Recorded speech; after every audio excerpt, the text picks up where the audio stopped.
What a week for United, actually. Yeah, well, It's man, I mean, wild. Arsenal as well. It's kicking off now as Arsenal, well. the first team to start groveling. Classic.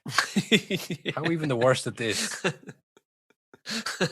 I'm so sorry. Oh, I'm sorry. Oh, we didn't mean to do it. Yeah, you did. Well, we didn't think you'd be mad about it. We didn't think you'd get caught. Fucking Jesus. No, honestly, that is nonsense. Nonsense. All nonsense. But listen, I've been on that road before. Nonsense. Fucking nonsense. Why should we accept somebody talking nonsense? Like, what would you say? Just why are you talking nonsense about us? Why are you talking rubbish?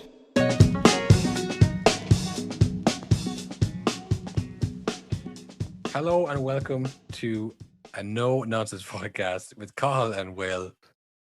What a week, Will. I mean, it came, it saw, and it's gone again. It didn't even happen. I'm starting to think now that I kind of imagine it.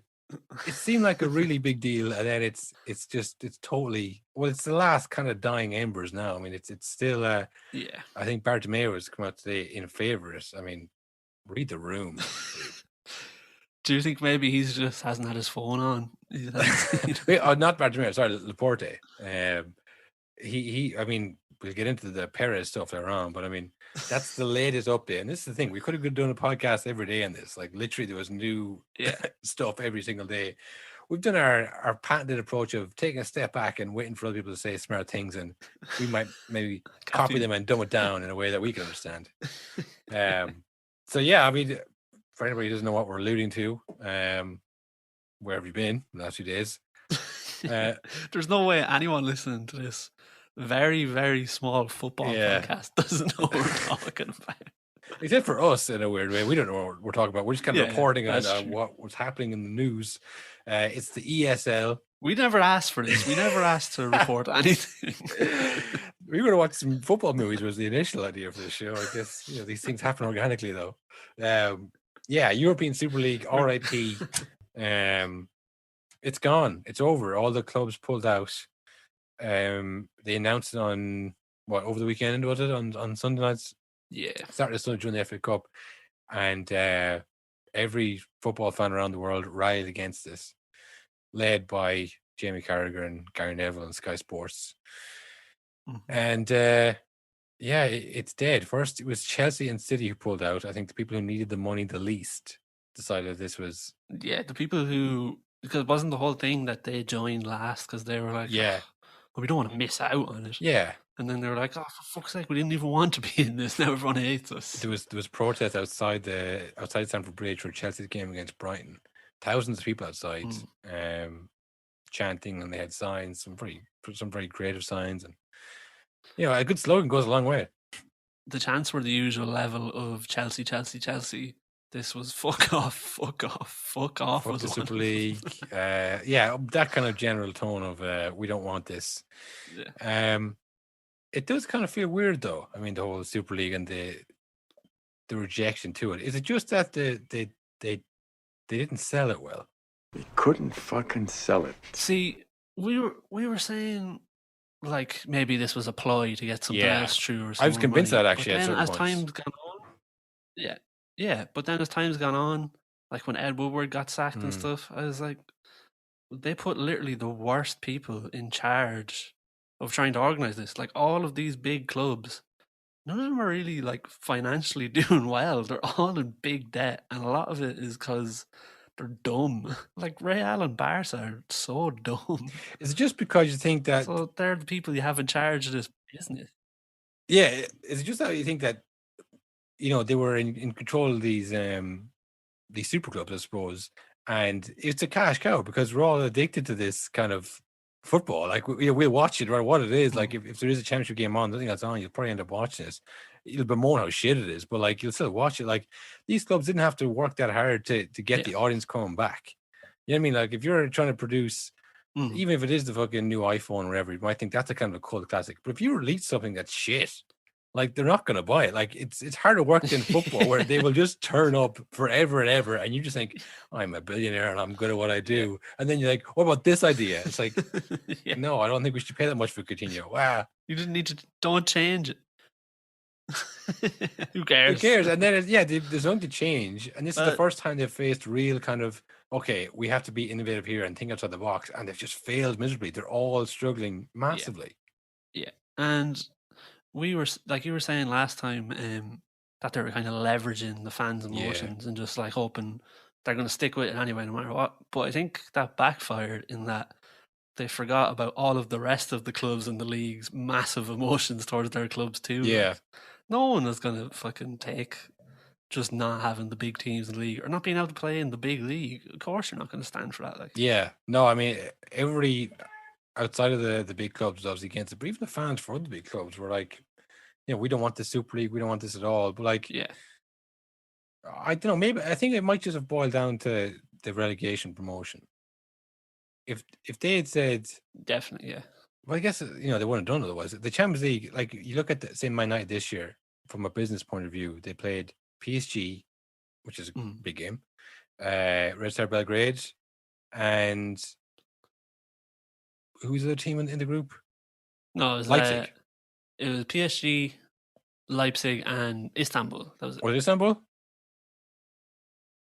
Istanbul, Başakşehir. They lost them 3-0 or 3-1 or something. Yeah. So you got 2 games against PSG. The other ones aren't big money spinners. People maybe give that a miss, and then you're out of the group. You didn't make it to the group. So my night, from a business, I'm thinking, so we qualified for it, and we get nothing for it. We get 2 good games. This is bollocks.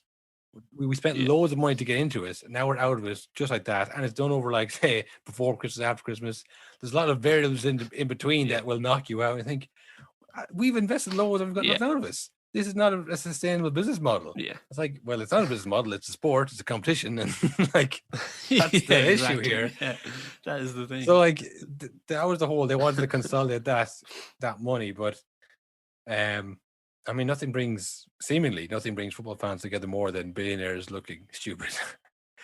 And I mean, there's nothing like it. The apologies came rolling in, and it was just chef's kiss. It was just beautiful watching all these people have never apologized for anything. They've never had to. So come back to say, sorry, I was wrong. Like, people who are surrounded by yes men their entire lives, and then they have to just come out and go, "Oh, I'm so sorry. That was bad." I mean, the 12 founding clubs. I mean, it was this in like 48 hours. They're all announcing that they were leaving, and they were it's all falling away. I think it was the Spurs one where it was like, we have formally commenced procedures to withdraw from the group developing proposals for European Super League. It was Tottenham's one. Manchester United said we will not be participating in the Europa League and Super League. Shortly after then, fucking Woodward was resigned or sacked or whatever. They asked for his resignation. Arsenal were the first one to fucking start, apologizing. Crying. We made a mistake and we apologized for it. And then Liverpool's one decided to take that even a step further. I mean, John Henry came out and did kind of a hostage type tape of I'm fine. Like Jamie Carragher had a gun to his head. I think Jamie Carragher was in there with his phone, and it's like, you fucking read the script, you son of a bitch. Maybe we should we'll play the clip. We'll play the clip. He looks like a granny. I want to apologize to all the fans, supporters of Liverpool Football Club for the disruption I caused over the past 48 hours. Goes without saying, but should be said, that the project put forward was never going to stand without the support of the fans. No one ever thought differently in England. Over these 48 hours, you were very clear that it would not stand. We heard you. I heard you. And I want to apologize to Jurgen, to Billy, to the players, and to everyone who worked so hard at LFC to make our fans proud. They have absolutely no responsibility for this disruption. They were the most disrupted, and unfairly so. This is what hurts most. They love your club and work to make you proud every single day. I know the entire LFC team has the expertise, leadership, and passion necessary to rebuild trust and help You us can't move say it. forward. More than a decade ago, when we signed up for the challenges associated with football, we dreamed of what you dreamed of, and we've worked hard to improve your club. Our work isn't done, and I hope you'll understand that even when we make mistakes, we're trying to work in your club's best interests. In this endeavor, I've let you down.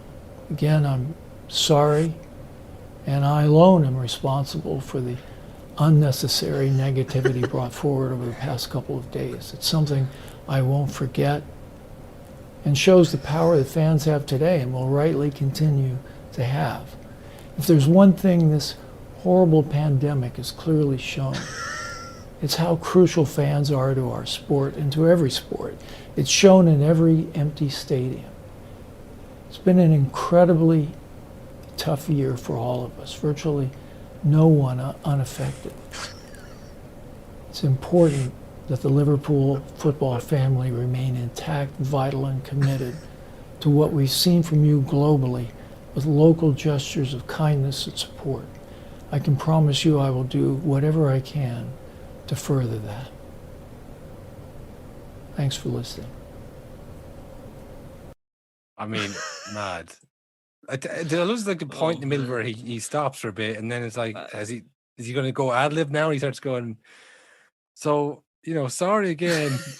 Like, again, sorry. It's like, oh, sorry.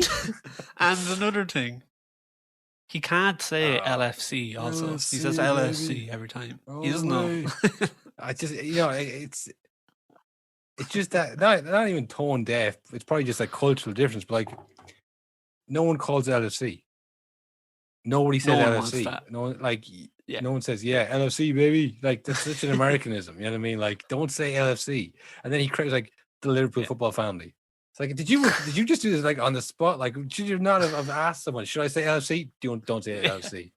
I just think it's like a general kind of, I have to do this, but I'm not going to care enough to actually ask anybody how this sounds. Or that was one take. That was one take. Yeah. Or is this what they want? It sounds so robotic. 100%. It just seems so insincere.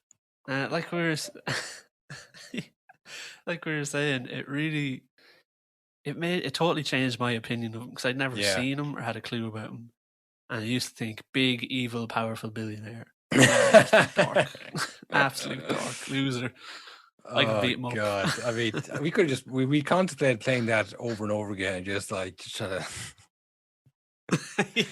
because that was just was there a need for? I guess there was, because you had James Milner and you had Jurgen Klopp, who were this is the thing what I thought about the conspiracy. I've been inside for a whole year and I was reading all this mad shit on the internet, so lots of conspiracies flying around. But like, Jurgen Klopp wasn't told, the players weren't told. Like, we didn't tell them that they were entering them into this competition in August of this year, that you're going to be in this, like, you're not going to be in the league. Maybe you have to train. You're qualifying for the Champions League, but you're not going to be. We're taking you out of that, and we're not going to tell you. Like, just to me, it seemed like there was no way they would do it so badly. It's just they're so separated from reality, I think, that just never occurred to them. They're just my employees. Why would I tell them? Why would I involve employees in decisions? Yeah, I'll do it. They'll do it. And it's just happy. Yeah. They're going to be playing Real Madrid 10 times a year. Well, who doesn't want that? Yeah, well, it doesn't matter what they want, I think, is the whole thing. And I thought, that's kind of what people think of their boss and billionaires. But like, these are the best and brightest in football. Surely they'd have more tact and more personal relationship skills to say. I mean, look, for the Americans at least, they should have known from Vietnam. You have to win the hearts and minds of the people. They had no one on board. They just did this. It's like, why did they think this is going to work? Whenever your big plan that you're trying to do, the way it's worded in press conferences and stuff is you're threatening to do it, that's not a good start. Yeah. You're not going to have people on your side when you're threatening to do something for years. They had 12 founding teams, 3 who denied them, but they continued on with they didn't say 12. There's 12, but also 3 mystery teams. Like, 3 teams that you asked and they turned it down. No. Well, according to Perez, they didn't ask. They didn't ask Bayern Munich or PSG. Didn't come up. They asked Spurs though. They had no broadcast partner. They had no official sponsor. They just had, we're leaving. Yeah. Like, that to me, I was like, no way. This is bullshit. This is just to get through the UEFA, the Champions League coefficient thing where Liverpool can finish 7th and Southampton can finish 5th and Liverpool will be in. I thought this is all, because it's done so poorly. It's done like, no, don't tell the players, don't tell anybody else, don't get a broadcast on board. air. Remember, he found out in a press conference after a game, and he's like, I thought, I'm not too sure what that is. So I thought they made this big fuss. Oh, look, we're leaving Super League. Look, where we left. We have a letter. And then they went, no, we're not leaving. And then, but the UEFA thing goes through. And then when your man Seferin was like, oh no, everyone's welcome back in. It's like, is there not going to be sanctions? No, they didn't leave. It's like, because you threatened sanctions. They were going to leave. Exactly. So I was like, this is all a conspiracy. They're all fucking doing this to hide fucking the new Champions League. And then Florentino Perez continued selling us when it was dead. It was dead. Well, you said in the last episode that what they did was like something out of a Bond villain, like a Bond villain would do. And you're dead right, because you know what the worst part of every Bond movie is? It's where the bad guy very fakely has Bond captured and explains his evil plot word for word and how it can't fail. That's exactly what happened. It's what he did. He did it twice. He did it once while it was ongoing, which riled people up more. And then he did another one when everyone had left, continuing to rile people up. Yeah, they explained the evil plan before when they thought, like, it's only a matter now of getting the broadcaster, getting a sponsor, getting other teams on board, getting the competition clear through till August, and we're home free. It's like in the Bond films, like he's like, it's not done yet. This doesn't happen. Yeah. You don't leave Bond alone. You kill him there. Yeah, but like, don't use a laser. You could shoot him in the head. You could definitely imagine a Bond villain saying something like, well, we're not competing with football anymore. We're competing with children's attention. We want to capture eyeballs. I mean, that was one of the things that Perez said, that, this is going to, like, again, delusional Bond film. We're trying to save football. Yeah. It's like, you're not. But like he said, young people are not watching anymore. And it's I would say young people are streaming more, and that doesn't come up in surveys. That's the thing. It's like, I've been in numerous house shares with women and people who don't like sport, who basically people who aren't going to share the Sky subscription with me. Yeah. And at no point have I decided to say, I'll just get Sky for myself in my own room. I've got Netflix for myself in my own room, but I've never got Sky, because I'm not paying 15 or 20 quid for it when it's not even all the games. It's like half the games between BT, not even maybe the games I want. Yeah. Like, I'd be better off just try getting the BBC and watch Match Today. Yeah. At least I see all the games. Like, why do I pay 20 quid? Like, I was thinking that Gary Neville did on M&F. Like, he's like, see this? And he held the phone. Yeah. Like, 150 million Man United fans, £1 a week, at 150 million pounds a week. That sounds like a great deal. Yeah. I mean, Man United win, the fans win. Yeah. And then Sky lose. Yeah, he inadvertently gave the best possible situation. And he was like, that's what they should have done. Yeah. That's what they should have led with. That's what the Super League should have been. £1 a game or whatever, £1 for your club. I'm in. All the United games in one place. I don't have to fucking have 7 different channels. I don't have to listen to, like, I don't know, fucking Robbie Savage. Yeah, and you don't have to watch the fucking Burnley West Brom game beforehand. Have no commentary. Like, that's the thing. It's the Sky assault on us. Yeah. Now, Gary Neville, I'm not going to sit here and question the man's motive. I think that's probably how he really feels. Yeah. But at the same stage, Sky were in no position to compete for the rights of a Super League. That's the thing. Like, they knew that if this went ahead, this is not going to involve us. This is going to involve... We're done. People aren't going to keep paying for Sky to watch fucking West Brom Palace. Yeah. And we can't afford the ESL if it comes about. So we need to fucking all... Get people on board now. Get all employees report to the fucking M&F studio. Robbie Fowler was supposed to be on Monday Night Football. Like, he was advertised. And then all of a sudden he was taken off for Gary, obviously. But like, that is the ultimate Sky being like, get Gary on. He can talk. He can stop this. People like him and Jamie, get them on quick. Yeah, whereas I imagine Robbie Fowler would be more kind of I mean, that's fucking life, isn't it? You know? Yeah, I don't care. When have you ever seen Robbie Fowler on Monday Night Football? Yeah, that would have been a weird one to see him there. But yeah, like that whole thing, you agree with them, but in a way, it's like we were only saying, would we watch ESL? You know, probably. And then Sky are like, you know, this is the same Sky who this year are trying to charge 15 quid per game. Yeah. To make up for the funds that they lost, and they were like, oh no, it's going to the fans, all this stuff. But it's like, but like, what funds were they? I'm sure like they lost money in the pandemic, but I would bet there's more people watching telly than ever before. Probably that's all there is to do. Like Sky have cut so like they've cut the they've budget stopped almost the every stores. year. Yeah. They cut Sunday supplements and goes on Sunday. I mean, not quite institutions, but like long running shows. Like, and I wouldn't say they were unsuccessful, but they were just not making enough money to hold up fucking all the other shows they had. I mean, ever since Netflix started making their own shows, Sky being on the back foot. Yeah. Like ever since House of Cards, like, damn, Netflix made them themselves. This is really good. Yeah. Like, what's the last good original Sky show that you can think of? Like Game of Thrones was HBO. Yeah. That's the last time I tuned in every week to watch Sky. Yeah. No, it's apart from football, I don't watch. The Premier League is all they have, and they have that share between BT, and they have Air, BN, they barely have any games. Sports and fucking Premier Sports, like they don't have the Champions League somehow. Champions League. How could you fuck that up?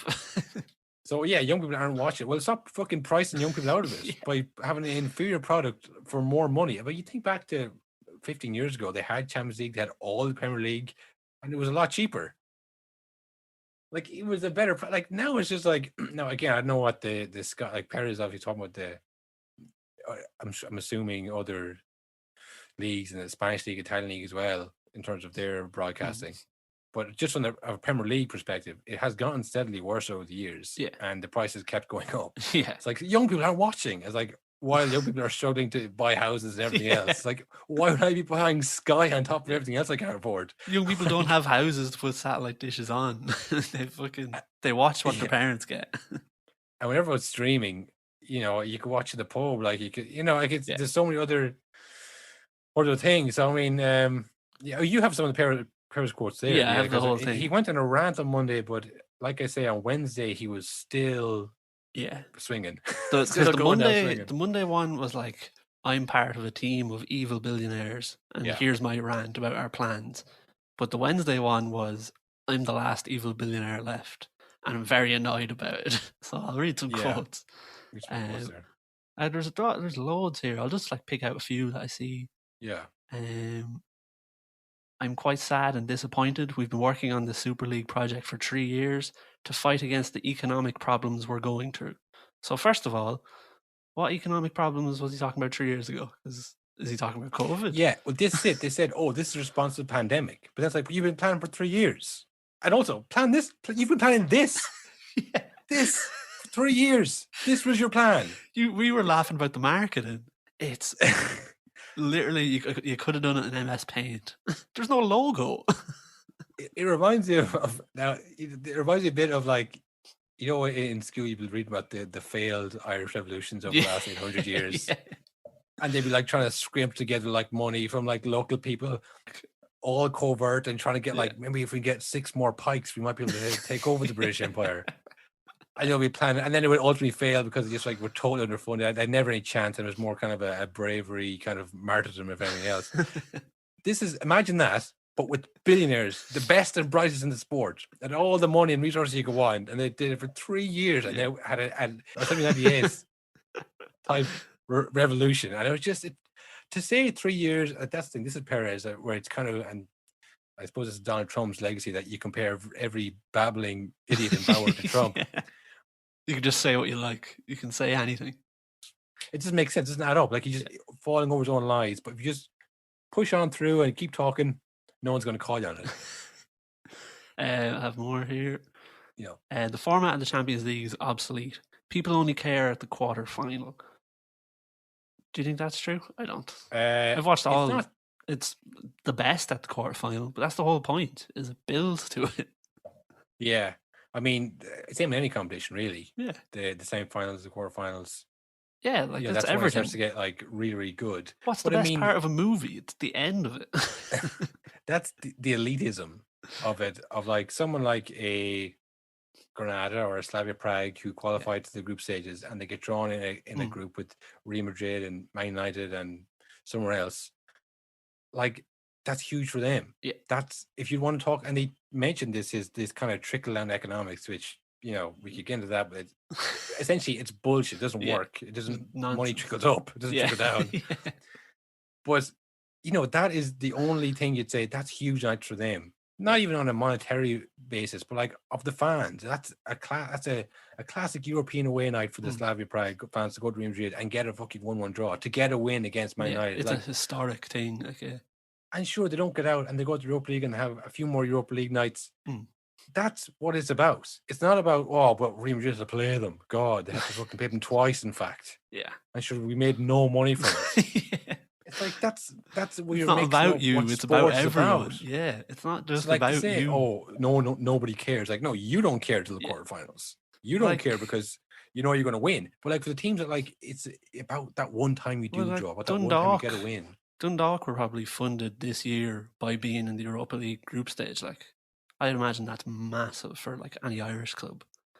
Yeah, so it's just ridiculous. I remember when Apoel Nicosia made to the quarterfinals a few years ago. I think they've won the league every year since. The money they made from this. I might say that's not good for the separate league, but like you could get there though. Like you might get lucky, and that might happen to you. But like, can you imagine being a Dundalk fan and getting to the Champions League quarterfinals, playing Arsenal and stuff? Yeah, oh man, like it's and not just the money thing, but that like there'd be statues of those players and shit. Like, you know, that'd be a lifetime thing. Like. And obviously that's an extreme example, but even Porto beating Juve, Porto, those are two heroic games. Yeah, and like there's no, if Porto don't win the Champions League, there's no Jose Mourinho career like that after. Like he doesn't get that. Big I was talking about this year. Oh yeah, of course. This year was unbelievable, and like this is the issue, is that like Porto knocked out Juve, and Juve are kind of an older team. Yeah, who they'll grow into the competition. By the time quarterfinals, semi-finals, they'll be fucking steady as a rock. We're going to get this. They didn't get a chance because they're caught in the hop by Porto. Yeah. And it's like, oh, fuck, these lads are really up for us. We don't have a chance to go into it. And now you were like, oh, what the fuck? Like, we got knocked out, and not even to a big team. We didn't get a big failure from us. If only there was something we could do. It's like, that's unfortunate. That is sport. That is the beauty. Like, but you should have beaten them then. Like, you have the players and the money already that you should be able to do that. It's not their fault. Yeah, like what's the point of playing the sport if you think, well, there's absolutely no chance you can win? Well, what if we lose? You want to win every single game. It's like, well, like you might say, oh, Man United fans or Bayern Munich fans have that pretty much, but like, not pretty much.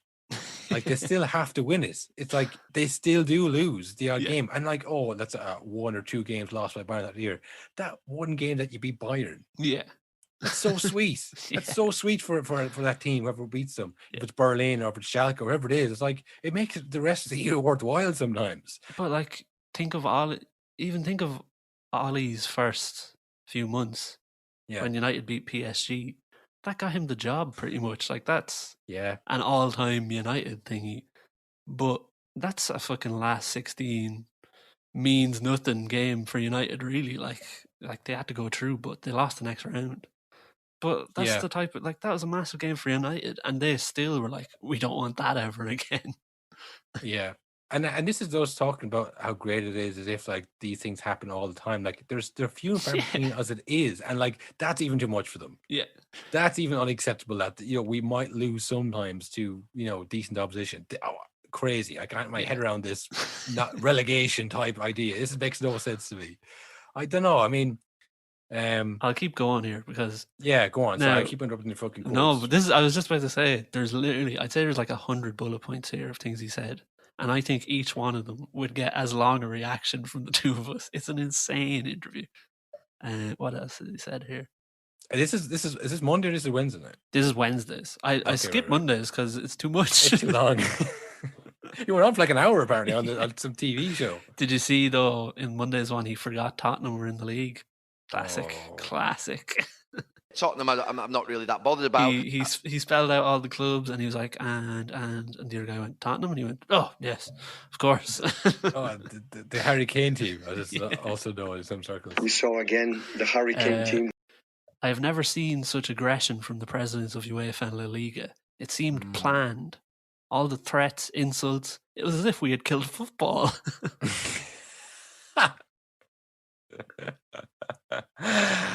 Damn. Yeah, well, there was these quotes that made me think, oh no, this isn't a conspiracy. He's just that delusional. He's insane. What are you shouting at me for? These are just literally just billionaires surrounded by yes men that say, yes, Florentino, that's a great idea, Florentino. Yeah. Another one, Florentino. I mean, he said, it can't be like La Liga, where the top teams have all the money and the bottom teams have none. What can't? I don't know. The Super League? Is he doing an impression there going, oh, the top teams can't have all the money? Is this lost in translation here? I think he was saying, like, all of the teams in the league should have all the money. Yeah. The problem with that being, and that's, one idea, but the only way that would work is if you got rid of all the other teams, because you leave the other 14 teams in the Premier League and they do their own league, then they just still, the best players go to the Super League. They'll still keep doing what they're doing now, except they'll have even more money to buy your Zahas and all this thing. Like, money will be no object. Yeah. See what else he's been saying. The Super League project is on standby. I can confirm this. We didn't promise any invitation to Bayern and PSG. That rumor is false. I don't know if you saw the leaked documents proving it was true. In Spiegel, yes, I did cast my eye over them. But, like, of course, obviously you invited Bayern and PSG to the Super Team League. They were the Champions League final last year. Yeah, I mean, this is the kind of, the Trump-esque kind of stuff, like just rewriting history as it's happening. It's like, nah, never send them an invitation. Wouldn't bother, wouldn't fucking want them in our league. Who cares? Prince, that's what I would say. Here's the stat. Young people don't watch football. 40% of 16 to 24-year-olds do not watch football. 40% is probably... What did he just make that up? Where did he get that from? Did he survey every 16 to 24-year-old on the planet? I mean, to think that we have a few dozen listeners proves that wrong, I think. Of all the football podcasts out there, people are listening to our one because they don't watch. I mean, come on. It makes no sense. These are just made up statistics to further his own agenda. He's like, just throw some statistics out there. I mean, look, if you add a statistic to something, 6 out of 7 people would believe it. Yeah. Everyone knows that. Whatever the fucking Simpsons quote I'm thinking of. You know what I mean? Like, that's bullshit. Absolute bullshit. Again. Speaking of bullshit, here's 2 quotes back to back. It's impossible to make signings like Mbappe and Haaland in general, not for Real Madrid without the Super League. Then his next quote was, I didn't say that we wouldn't sign Mbappe. That's for next season. I mean, didn't he just sign Hazard for how much money? 29? I mean, I think he can manage Mbappe and fucking Haaland. Jesus Christ. Many people... Sorry, go on. Sorry, I keep interrupting. Sorry. Sorry, this one I just laughing at. Many people have congratulated me and have told me to move on. Yeah, all right, bud. Very good. He even thinks that's a compliment. He doesn't understand someone saying he's wrong or. Hey, look again. Congratulations! It was a great idea. I think you did the best you could, but I think you should move on from this. I did do the best I could. Yeah, crazy. So I think there's like a one of those interviews with the translated interviews. Yeah. One of those subtitle interviews that they do. I'll just play the clip. Yeah. Oh, you motherfuckers. Okay. All right.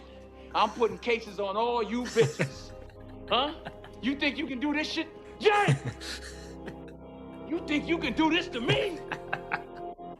You motherfuckers will be playing basketball in Pelican Bay when I get finished with you.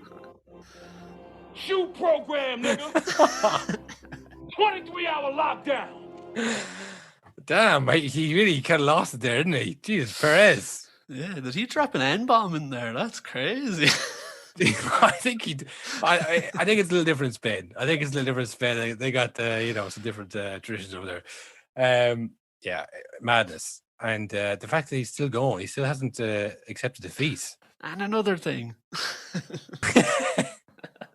Well, this is the thing. When you're that much in charge, there's no one who's going to come in above you and say, all right, you need to fucking stop or you're over. Like, he's in total control there. He's basically president for life in Real Madrid. Yeah. You're in that law of you. It's like he can do what he wants, and he's just not going to stop until until people tell him he's right. Yeah. Well, before we move on, there's two more quotes. Yeah, go on. One of them, which ties into, I think, the highlight of the whole week, was Chelsea fans. There were 40 people outside Stamford Bridge, and if you want, I'll tell you who took them there. So, I don't know what he's implying, but also we need to talk about the poor goalkeeper, Peter Cech. Oh, fuck. I mean, the goalkeeping coach, but also I found this week that he's still on the panel. They can still call him up if needs be. That's how much they doubt Kepa, that they still have Peter Cech on the books. But yeah, if anybody didn't see it, it was like a scene out of Hotel Rwanda or something. Like, I mean, Chelsea fans were blocking the bus on the way into the stadium to protest the Super League, and they were, as if the players were leading this, but whatever. So then they send Peter Cech out. I would say probably the most universally liked. Yeah, it's player, a good shout. To plead for calm. And he was shouting, saying, it's not us, it's not the players. You got to let us through. It's the owners. And they just started shouting and abusing, calling fucking traitor. And I mean, I did see some clips. I guess it was most people were there for the right reasons. But I saw some people with cans. I saw some people like in a Tottenham jersey outside the Chelsea stadium. I mean, I don't know if you saw when the news came through that Chelsea had pulled out, and like the wave of people started celebrating. Yeah. But I don't know if you noticed in that clip that a lot of them are just like talking to each other, or like drinking cans, and then the crowd starts making noise. And as it goes, people just start cheering. But some of them definitely don't know what they're cheering for. No, they didn't. It wasn't Chinese whispers where they got them. It wasn't like played over a loudspeaker or anything. No, I think they just knew something good had happened and it was time to celebrate. And look, maybe they just wanted to start singing. I think we could all do with that. If I was in a crowd now, I mean, I can already barely think about that. But if I wasn't in a crowd and people started jumping and celebrating, I'd join in. I don't want to care what it was about. And just when you think Chelsea fans are the good guys, which also we were saying the other day, when you've made like Chelsea and UEFA the good guys, you've really fucked it. Like that's an awful plan. You've Club of the People, Chelsea FC. But just as they were starting to look like good guys and that they've done well, I don't know if you saw what the fans started singing. I didn't. We've saved football. Us, just us. I thought it was going to be war. I thought there was going to be some kind of racial slur involved there. I was like, might have bleeped this. Might have let the audience figure this out for themselves. Yeah, they started singing about Ji-sung Park all of a sudden. But do you think though this like we got got the Chelsea fans celebrating in the street? We're all basking in the silence of victory here as the billionaires grovel at our knees.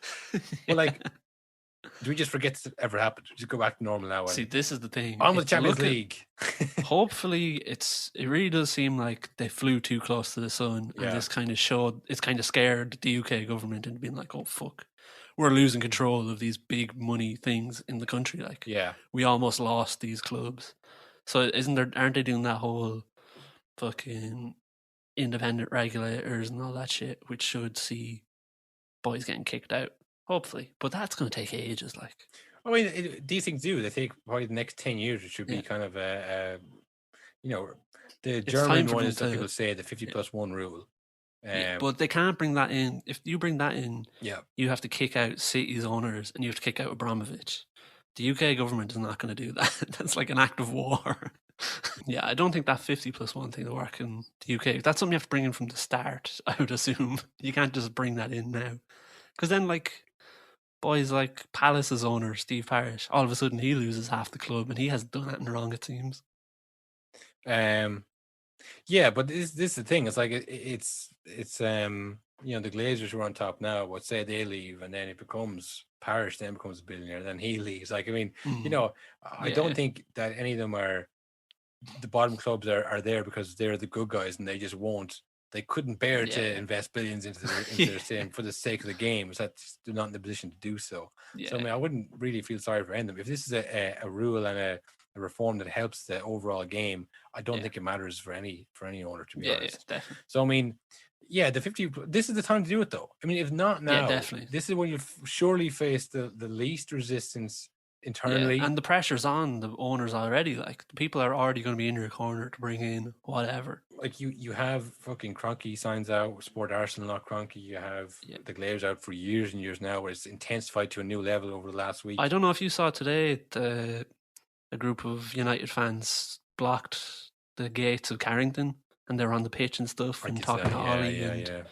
Yeah. So like I don't think that's ever happened before. And like, United fans have been singing about killing the Glazers for about 10 years. Like, yeah. So I think now is the time to, because I would have seen the Glazer stuff and gone, what are you going to do? It's not going to happen.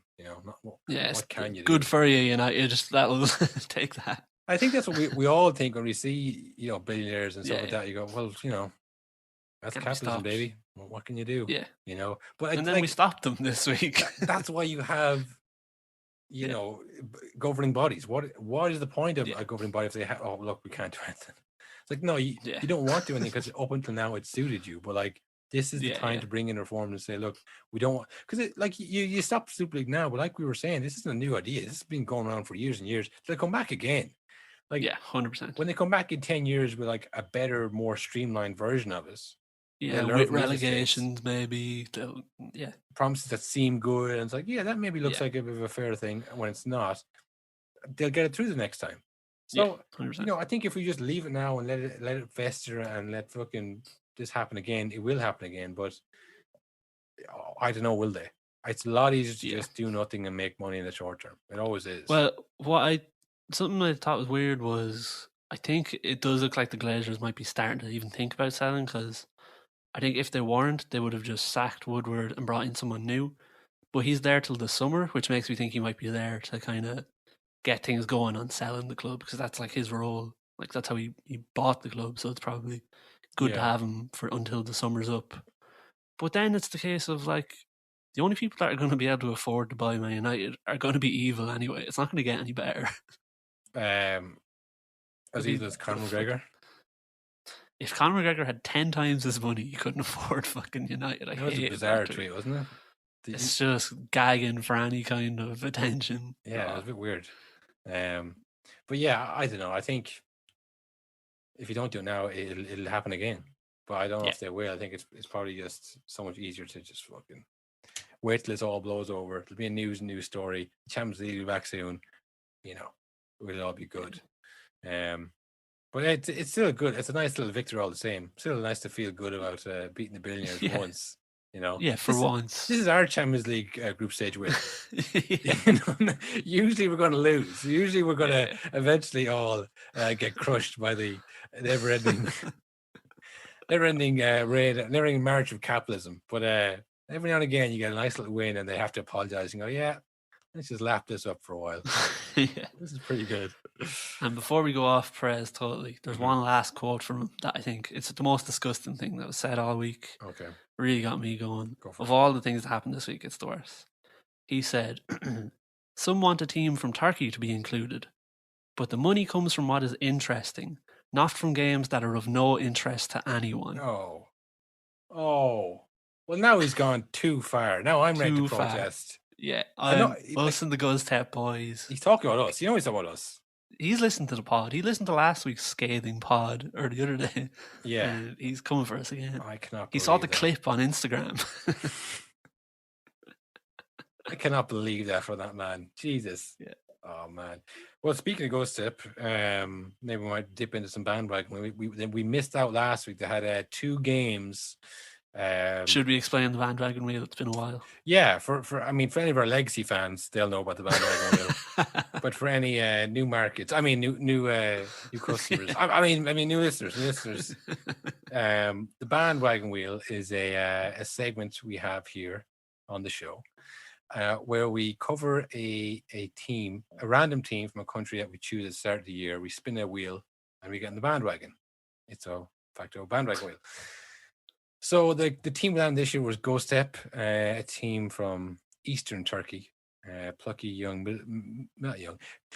mid-table side in the Turkish Super League. Nothing. The real Super League, yeah. The only Super League that we'll be watching this year. They had a big game there against Fenerbahce. Started like a house on fire. Halil Akbanar was tracking back, which you rarely see. They really upped this game, and we scored the best goal we've scored all year, a bicycle kick. I think it was Shrif and Dai. No, I know it wasn't Shrif and Dai. Was it Jovetic? Were you Jovic's witness again? Jovic. Jovic, close. Jovic witnesses. Yeah, no, God, that's right. The first goal was a goal from Diabite. 9 minutes in, we had them on the back foot. We a stunning bicycle kick, really shocked them. But then Mohammed Karim Atakurglu for Galatasaray. I think I said for match at the start, but it was Galatasaray anyways. He scored a hat-trick, 19 minutes, 39 minutes, and 64 minutes. Fuck. He kind of ran right on us. We were trying to get, I think, to half-time at a draw, but he got one just at the stroke of half-time there. Really put us on the back foot then. We kind of didn't really come back in the game after that, and they went on to win it 3-1 in the end. We're still in 10th, though. It doesn't matter. You could lose or win our next 10 games. It feels like we're going to be in 10th anyway. Maybe this is a Super League. Maybe I haven't been watching this carefully. Maybe there's a relegation from the Super League in Turkey. Because we're just forever in 9th or 10th. Gustep are a founders club and they're permanently in 9th and 10th no matter what. Yeah. That's the rules. When we lose, we actually get a point. And when we win, we get 6 points. That's despite our flaky record, we stay in the exact same position. So yeah, it was a good game to watch. So I watched the first half of that, and then the second, and then the FA Cup semi-final started. So I watched that. It was the Man City Chelsea semi-final. So I watched the first half of that, and we actually were 2-1 down, looking ropey. I was like, oh god, this isn't going to go well. Time to get out. But we bounced back the next day. Against Faith Krakmurk. Berkan Imre in the 84th minute equalizer for us. We went behind to Melvut Erdenik's 32 minutes right footed shot. We were pretty much on top of that game, though. We probably should have won it, but we'll take the draw. Good to get out of there with a point. Tough bits to go. Like I say, we're still in 10th after that too. But look, I think things are looking up for us. Well, there's only 1, 2, 3, 4, 5 games left, including we played Besiktas on the last day, who are currently top by 3 points. So we could cost down the league. I think there's a few Turkish players who are playing for international call-ups. That's what we have to kind of hope that will spur the boys on. But we play Trabzonspor, Antalyaspor, Konyaspor, Glöckstenblick, and Besiktas. No way. What was that one? You heard it. Play the tape. Besiktas on the last day. So a tough run of games. No easy games left in that, really. I'm just hoping. I'm looking for Turkey playing the opening game of the Euros, right? Oh, no way, really? I didn't know that. They played the opening game because there was no host nation. It was going to be all over the place. But I think so now it's all in England. It seems like it's Turkey, Italy on the first day. I'm looking forward to that game because Turkey looked really good in the last few games. But if Halil Akbanar is playing, and he's playing like a man who wants a big move, and I think that big move is to Turkey. He's playing like a man who wants to get into the Euro squad. We're all rooting from here. The No Nonsense family are all rooting for him. But that's what the NNP podcast. Yeah. The ANNP. ANP. So yeah, that was the bandwagon wheel.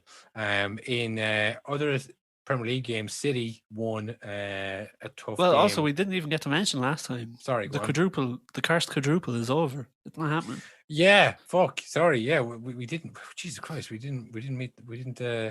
That's how mental Monday was, or whenever that was. Yeah. So as I mentioned there, I was watching the first half of the this FA Cup semi-final between Chelsea and City, and that put an end to City's quest for the elusive quadruple.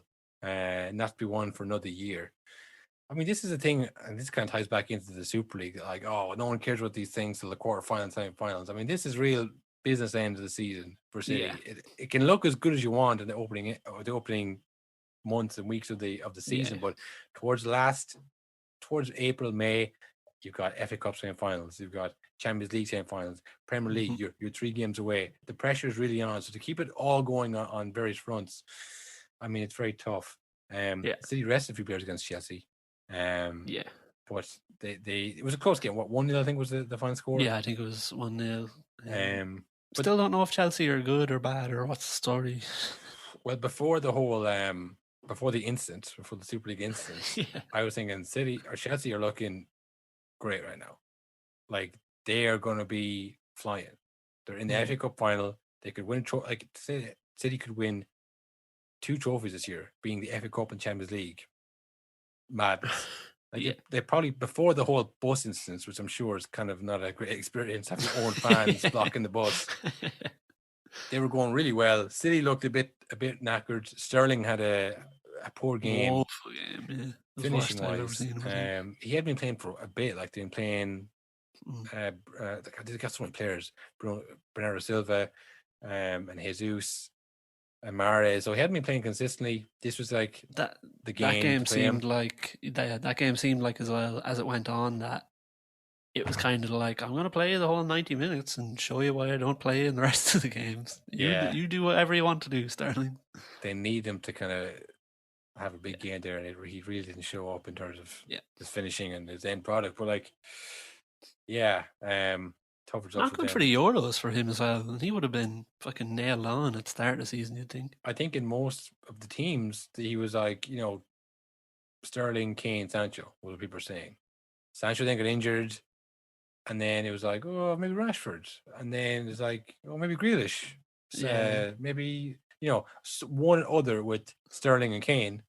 As well, the disadvantage of Sancho's that because he's not playing in English league, you don't see him. So when he does play and when he's injured, it's like you can write him off a lot quicker. But Sterling is now, because it was like Rashford or maybe forward on the wing or maybe Grealish.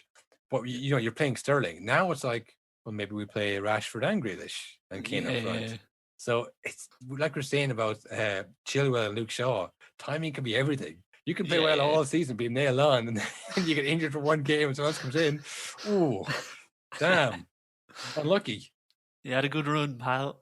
And what's worse is, and maybe this is a bit of a stretch, because, he is very good still, but there's so many players for England, you're talking about not getting on the plane. Never mind the team.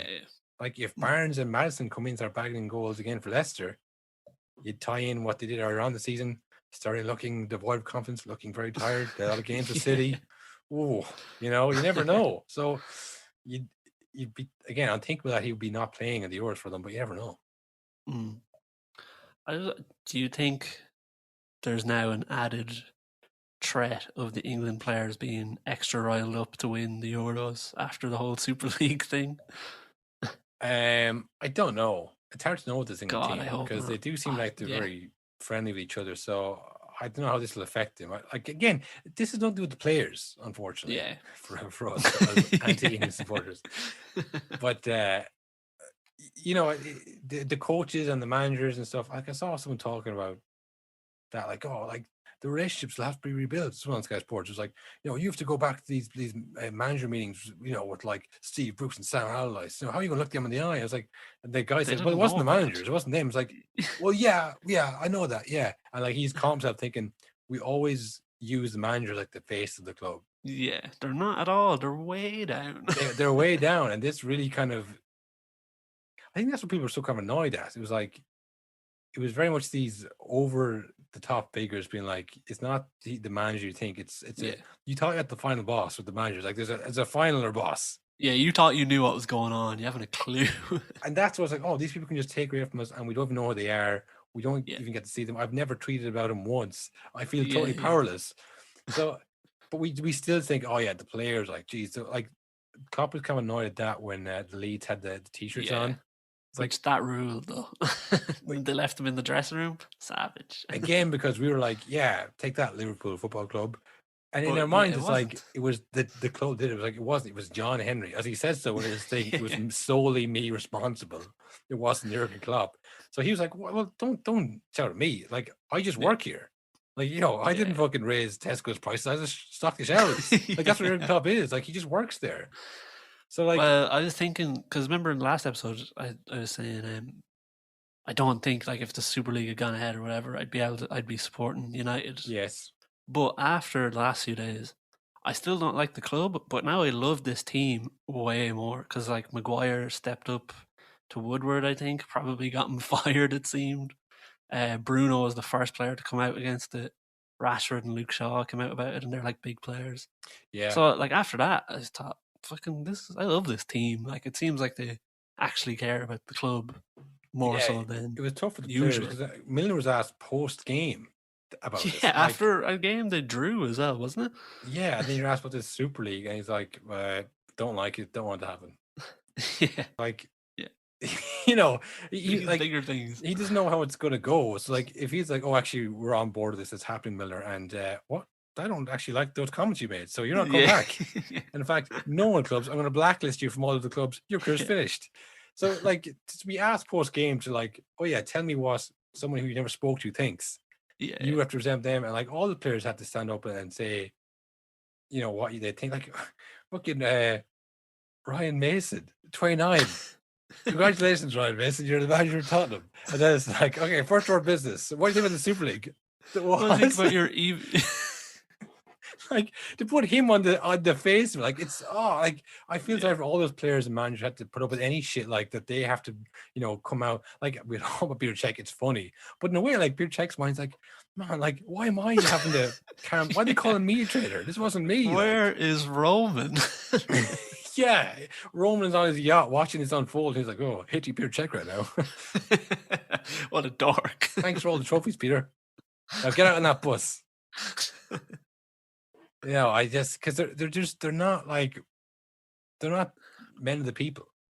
Yeah, they can't walk amongst the fans. They can't relate to the people that the club that they represent. You know what I mean? It's the managers and the players who have to be that link. So then when you make a move like this and you fuck up and everyone hates it, you don't come out and apologize. You just come out and fucking leave a statement.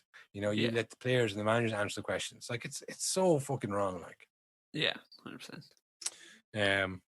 But yeah, I mean, the games. I mean, no one really watching the games. Let's be honest. No, it's going to take a bit to get back into the swing of things, I think. I don't know what's going to happen in terms of like sanctions or penalties. I think it's probably, like I say, easier just not to do that. You'd wonder about the root and branch reforms. Again, that takes a long time, a lot of effort, takes a lot of money. Time. Also, a lot of time for those people to talk to the billionaires and all of a sudden have a change of heart for some reason. And as well, it's the nature of the news cycle. I mean, I don't know about you. Yeah, there'll be something new. Yeah. As soon as I get vaccinated, I'm out of here.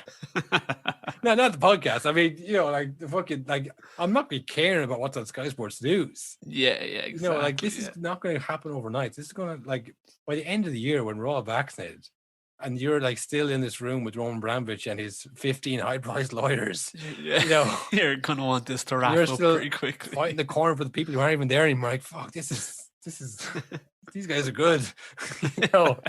I just don't see this coming of anything. And then in another 5 years, they come back again and say, "Guess what? It's Super League 2." Yeah, and we heard what your problems were. We fixed them all. Yeah, I mean, what I will say, the worst realization I had this last night is that my Premier League All-Star weekend is now never going to happen.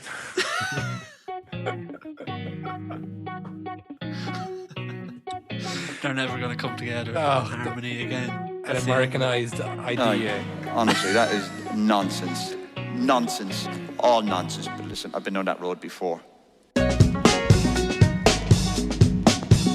Nonsense. Fucking nonsense. Why should we accept somebody talking nonsense? Like, what would you say? Just why are you talking nonsense about us? Why are you talking rubbish?